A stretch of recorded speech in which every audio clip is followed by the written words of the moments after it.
Welcome to the short analysis of William Blake's poem, The Schoolboy.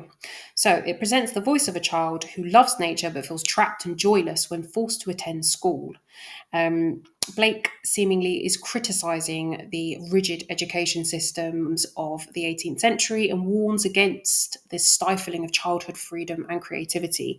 He was a romantic poet who believed strongly in the power of nature, imagination, and innocence, and so he was very critical of authority and institutions. He saw formal schooling as a way of kind of crushing the natural joy and curiosity of children. So, this poem was published in his collection Songs of Experience in 1794, highlighting how experience can corrupt the natural happiness of childhood. Structurally, the poem is written in 6 stanzas of 5 lines, each with a regular alternate rhyme scheme. That kind of nursery rhyme rhythm ironically contrasts with the speaker's complaints because it sort of emphasizes how unnatural and harsh the school environment feels compared to the freedom of nature. You might notice that there's repeated exclamations of "oh," which kind of also capture the intensity of the speaker's emotions and the idea that it is a sort of a childlike speaker. So if we have a look at some of the key quotations, you'll see that it's written in first person, and that opening line expresses a sense of joy and connection with nature. I love to rise in a summer morn. The first stanza seemingly quite positive, emphasizing the speaker's love of nature. The birds sing on every tree, so that bird imagery gives us a sense of freedom. But actually, there is a sort of juxtaposition in the next line with the distant huntsman. It gives us this impression of disruption to this joy.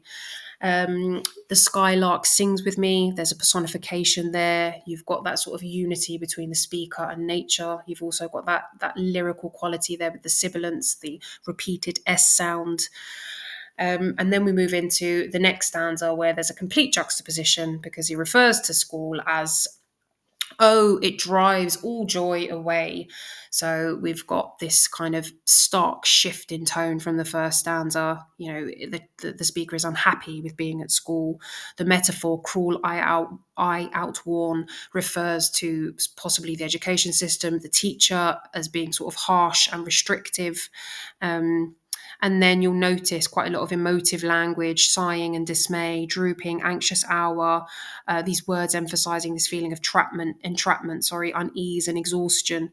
And then at the end of that stanza, we've got the metaphor, which is this worn through with the dreary shower. That sort of relentless downpouring of rain could be compared to the relentlessness of being in school, being trapped within school when the speaker just wants to be out, enjoying nature. In the fourth stanza, we get this metaphor of the bird is born for joy, cage and sing. So we come back to this idea of the bird, but here the bird is caged, reflects how the child is trapped in the system of schooling. It's unnatural, goes against what sort of, it goes against nature.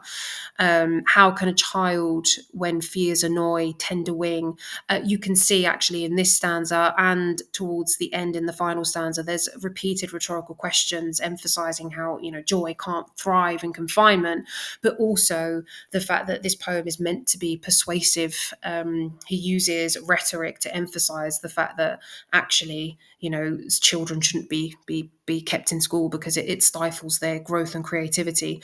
If buds are nipped, tender plants are stripped. You get more metaphor here, emphasizing that same feeling of the child's growth being, restricted in the school environment. Then the final stanza ends with this seasonal metaphor. You've got the summer fruits appear, summer, mellowing year, autumn, and then blasts of winter. You've got this reference to winter.